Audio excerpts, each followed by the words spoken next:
बहुत बार बच्चों को ये कहते हुए सुना है कि अरे यार मेरा ब्रेकअप हो गया, उसने मुझे यूज किया, और फिर उदास हो जाते हैं। लेकिन उदास होने की कोई जरूरत नहीं है, क्योंकि अगर आपका यूज हुआ है तो मतलब आप एक रिसोर्स हैं। और हर रिसोर्स में पोटेंशियल होती है और डेवलपमेंट की। यही आपके ज्योग्राफी के इस चैप्टर का नाम है, रिसोर्सेज एंड डेवलपमेंट। देखिए, हर वो चीज जिसका यूज हो सकता है, यानी जिसमें यूटिलिटी हो, उसे रिसोर्स कहते हैं। आप जिस गाड़ी का यूज करते हैं, जिस घर में रहते हैं, इवन जो सनलाइट आप सर्दियों में इस्तेमाल कर रहे हैं, ये प्लेटफॉर्म जहां आप ये वीडियो देख रहे हैं, सब कुछ एक रिसोर्स है। डेफिनेशन वाइज रिसोर्स वही है जिसको हम टेक्नोलॉजी की मदद से असेस कर सकते हैं, वो हमारे लिए इकोनॉमिकली फीजिबल हो और हमारे कल्चर में एक्सेप्टेबल हो। लेकिन ये सब रिसोर्सेज अलग अलग टाइप के होते हैं। सी अंडरस्टैंड देयर क्लासिफिकेशन। ओरिजिन के हिसाब से दो टाइप के रिसोर्सेज होते हैं, बायोटिक यानी लिविंग और ए बायोटिक यानी नॉन लिविंग रिसोर्सेज। हम जब भी कोई चीज इस्तेमाल करते हैं तो वो टाइम के साथ खत्म होती जाती है, लेकिन कुछ चीजों को हम बार बार इस्तेमाल कर सकते हैं, वो कहलाते हैं रिन्यूएबल रिसोर्सेज। और जिन्हें दोबारा इस्तेमाल नहीं किया जा सकता, जैसे पेट्रोल, वो कहलाते हैं नॉन रिन्यूएबल रिसोर्सेज। अब ये रिसोर्सेज अगर हमें इस्तेमाल करने हैं तो हमें उसी से परमिशन लेनी पड़ेगी जो इन रिसोर्सेज का ओनर है। जैसे अगर मुझे आपकी गाड़ी चाहिए तो मैं आपसे पूछूंगी और आप उसके बदले मुझे कहेंगे कि हाँ, आप मेरी गाड़ी ले जा सकती हैं। जब आप मेरी गाड़ी कहते हैं तो यानी आपकी गाड़ी इंडिविजुअल रिसोर्स है। ऐसे हर रिसोर्स की ओनरशिप के हिसाब से उनकी कैटेगरीज होती हैं। आपकी सोसाइटी का पार्क एक कम्युनिटी रिसोर्स है, आपके देश की जमीन या नदियां नेशनल रिसोर्स हैं, और कुछ इंटरनेशनल रिसोर्सेज होते हैं जैसे ऑक्सीजन, एटमॉस्फेयर या आउटर स्पेस। लेकिन हम अपने लालच में आकर इन रिसोर्सेज को ओवर कंज्यूम करते हैं। Just look at the number of clothes and shoes that you own. हमारे ओवर कंजम्पशन या ओवर यूटिलाइजेशन से ये रिसोर्सेज खत्म हो रहे हैं, यानी डिप्लीट हो रहे हैं। तो हमें क्या करना चाहिए? कंजर्वेशन। आसान भाषा में रिसोर्सेज को सेव करो। और यही बात समझाने के लिए 1968 में क्लब ऑफ रोम ने भी इंटरनेशनल लेवल पर कोशिश की थी। 1974 में आई किताब स्मॉल इज ब्यूटीफुल ने भी यही कहा। 1987 में ब्रुंटलैंड कमीशन रिपोर्ट में सस्टेनेबल डेवलपमेंट के बारे में बात की, जिसे आगे एक किताब आर कॉमन फ्यूचर में और अच्छे से बताया गया। और इसी कंजर्वेशन से रिलेटेड महात्मा गांधी ने भी एक बात कही थी कि सबकी जरूरतें पूरी हो जाएं, इतने संसाधन इस धरती पर हैं, लेकिन किसी एक इंसान के लालच को पूरा करने के लिए भी ये सब कम है।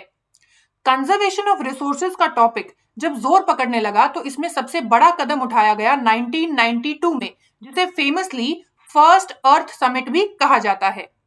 ये रियो ब्राजील में हुई यूनाइटेड नेशंस कॉन्फ्रेंस थी एनवायरमेंट और डेवलपमेंट पर। इसमें 100 से भी ज्यादा कंट्रीज शामिल थी जिन्होंने declaration on global climatic change and biological diversity पर साइन किया। इस कॉन्फ्रेंस में सस्टेनेबल डेवलपमेंट यानी बिना रिसोर्सेज को परमानेंट नुकसान पहुंचाए उन्हें फ्यूचर जनरेशंस के लिए बचाते हुए कैसे इस्तेमाल करना है, और एजेंडा 21 यानी 21st सेंचुरी में जो कदम उठाए जाएंगे इसके बारे में बात की गई। कंजर्वेशन का एक इंपॉर्टेंट स्टेप है प्लानिंग। अगर हम रिसोर्सेज को प्लान करके इस्तेमाल करते हैं तो इससे सस्टेनेबिलिटी बनी रहेगी। जैसे झारखंड, छत्तीसगढ़, मध्य प्रदेश में मिनरल्स और कोल डिपॉजिट्स बहुत हैं, पर एरियाज बैकवर्ड हैं। अरुणाचल प्रदेश में पानी बहुत है, लेकिन इंफ्रास्ट्रक्चर की कमी है। राजस्थान में सोलर और विंड एनर्जी खूब है, लेकिन पानी की कमी है। और लद्दाख, जो कि कल्चरली बहुत रिच है, पर बाकी मेनलैंड जगह से आइसोलेटेड है। इन चीजों को सॉल्व किया जा सकता है अगर हम रीजनल, स्टेट और नेशनल लेवल पर अच्छी प्लानिंग करें। इंडिया में ये रिसोर्स प्लानिंग इन सब लेवल्स पर की भी जाती है, लेकिन 3 स्टेप्स में। सबसे पहला है आइडेंटिफिकेशन एंड इन्वेंट्री, जिसमें हम रिसोर्सेज की मेजरमेंट और मैपिंग करते हैं। ये अनुमान लगाते हैं कि कहाँ, कितने और क्या टाइप्स के रिसोर्सेज हैं। दूसरे स्टेप में हम एक ऐसा प्लानिंग स्ट्रक्चर तैयार करते हैं जिसमें इनिशियल स्टेप्स से लेकर इंप्लीमेंटेशन तक सब हो। तीसरे लेवल पर इन प्लान्स को एक अलाइनमेंट में यानी रीजनल, स्टेट और नेशनल पर एक मोशन में रखा जाता है, एक सेम डायरेक्शन में रखने की कोशिश की जाती है।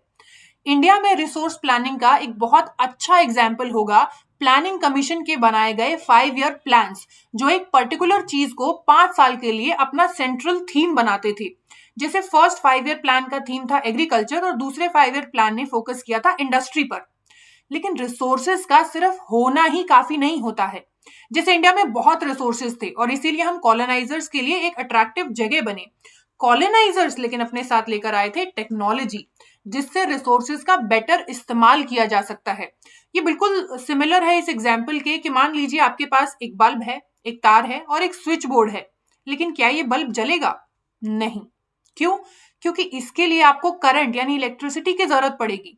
So technology makes the resources more useful और कॉलोनाइजर्स इसी सुपीरियर टेक्नोलॉजी की मदद से ज्यादा पावरफुल रहे और डोमिनेट कर पाए।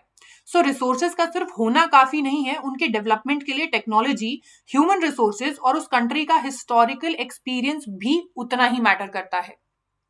Now there are two kinds of resources जो हम इस चैप्टर में पढ़ने वाले हैं।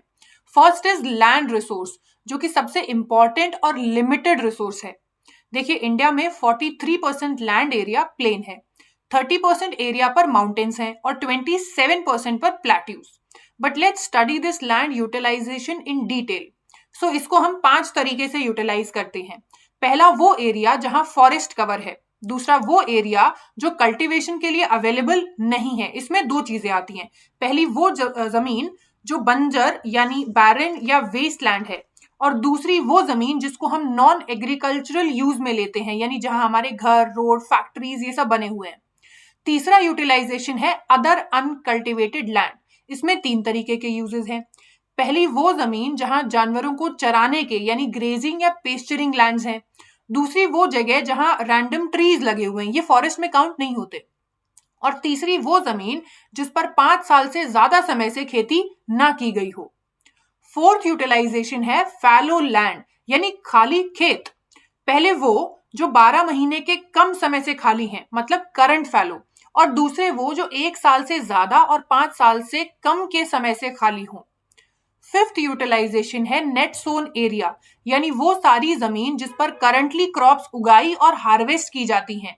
एडिशनली अगर यहाँ एक एग्रीकल्चरल साल में 1 से ज्यादा क्रॉप्स उगाई जाती हैं तो ये कहलाएगा ग्रॉस क्रॉप्ड एरिया। इंडिया का टोटल एरिया है 3.28 मिलियन स्क्वायर किलोमीटर। और इतना एरिया हम कैसे यूटिलाइज करते हैं? तो सबसे पहले तो हमारे पास सिर्फ 93% एरिया का ही डेटा अवेलेबल है, बिकॉज इंडिया के नॉर्थ ईस्ट के कुछ स्टेट्स का असेसमेंट अच्छे से नहीं हो पाया है। दूसरा, पाकिस्तान और चाइना की तरफ से JNK में जो हमारे बॉर्डर्स हैं, वहां इलीगल ट्रेसपासिंग की वजह से भी हम ये डेटा कलेक्ट नहीं कर पाए। नेशनल फॉरेस्ट पॉलिसी के हिसाब से हमारे देश में इकोलॉजिकल बैलेंस बनाए रखने के लिए हमारे 33% लैंड एरिया पर फॉरेस्ट होना चाहिए, लेकिन इस वक्त सिर्फ 24% है। We have a long way to go. You see, land के इस ओवर यूटिलाइजेशन की वजह से लैंड डिग्रेडेशन हो रहा है। पहला रीजन तो आपने देख ही लिया, हमारे फॉरेस्ट कवर का कम होना यानी डिफॉरेस्टेशन। इसके अलावा ओवर ग्रेजिंग, माइनिंग, क्वेरिंग भी इसके रीजंस हैं। अगर स्टेट वाइज देखें तो झारखंड, छत्तीसगढ़, मध्य प्रदेश और उड़ीसा में डिफॉरेस्टेशन और माइनिंग इस लैंड डिग्रेडेशन की वजह है। गुजरात, राजस्थान, मध्य प्रदेश और महाराष्ट्र में ओवर ग्रेजिंग की वजह से ये हो रहा है। और पंजाब, हरियाणा और वेस्टर्न यूपी में कारण है ओवर इरिगेशन। में क्या करना चाहिए? बिल्कुल इसका ऑपोजिट। मतलब अगर लैंड डिग्रेडेशन हो रहा है तो हमें लैंड कंजर्वेशन करना चाहिए। मगर कैसे?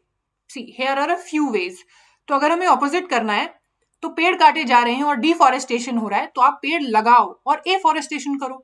अगर ओवर ग्रेजिंग हो रही है तो आप उसका मैनेजमेंट करो। अगर डेजर्ट में लैंड डिग्रेडेशन हो रहा है तो उसकी स्टेबलाइजेशन के लिए आप कांटेदार झाड़ियां लगाओ। अगर एक्सेसिव माइनिंग हो रही है तो उस पर कंट्रोल करो। और अगर इंडस्ट्रियल वेस्ट प्रॉब्लम है तो उसका डिस्पोजल सही से करो। Problem solved. Now come to the second resource which is soil.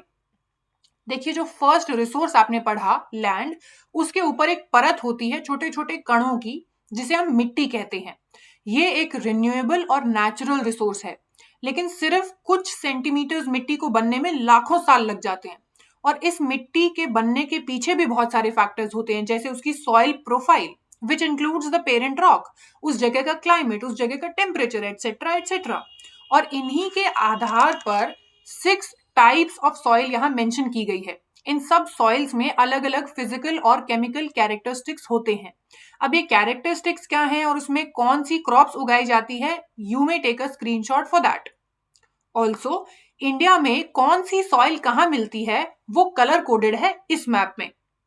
लेकिन इस रिसोर्स को भी हम यूं ही खराब कर रहे हैं और इसे कहते हैं सॉइल इरोजन। इसके भी बहुत सारे रीजंस हैं। डिफॉरेस्टेशन, ओवरग्रेजिंग, कई बार हम खेतीबाड़ी गलत तरीके से करते हैं, यानी गलत प्लोइंग करने से भी ऐसा होता है। इसके अलावा नेचुरल फोर्सेस भी सॉइल इरोजन का कारण बनती हैं, जैसे बहता हुआ पानी। ये पानी कई बार मिट्टी को काटते हुए आगे बढ़ता है और गलियां सी बना देता है, इसीलिए इसे गली इरोजन भी कहा जाता है। ऐसी जमीन एग्रीकल्चर करने के काबिल नहीं रहती और इसे बैड लैंड कंसिडर किया जाता है। चंबल बेसिन में ऐसी जमीन को रेवाइन बोलेंगे। कई बार पानी एक शीट की तरह टॉप सॉइल को अपने साथ बहा कर ले जाता है, इसे शीट इरोजन कहते हैं। पानी ही नहीं, हवा भी मिट्टी को अपने साथ उड़ा कर ले जाती है, तो इसे हम विंड इरोजन कहेंगे। लेकिन सॉइल को भी कुछ तरीके अपनाकर कंजर्व किया जा सकता है। पहला तरीका है कॉन्टोर प्लोइंग, यानी खेत में क्रॉप्स के कॉन्टोर लाइंस के पास थोड़ी प्लोइंग करना, ताकि पानी का बहाव कम हो जाए और मिट्टी उसके साथ ना बहे। दूसरा तरीका अपनाया जाता है हिली एरियाज में। स्लोप्स को एक सीढ़ीदार आकार में बोया जाता है, इसे कहते हैं टेरेस कल्टीवेशन। तीसरा ऑप्शन है स्ट्रिप क्रॉपिंग, यानी क्रॉप लाइंस के बीच में घास उगा देना, जिससे वो एक्सेस पानी को सोख लें। फोर्थ तरीका होगा हमारा खेत के बाउंड्रीज पर पेड़ लगाना, यानी शेल्टर बेल्ट्स, जिससे विंड इरोजन ना हो। In the beginning, I told you you are a resource, but that's not enough. Be a valuable one.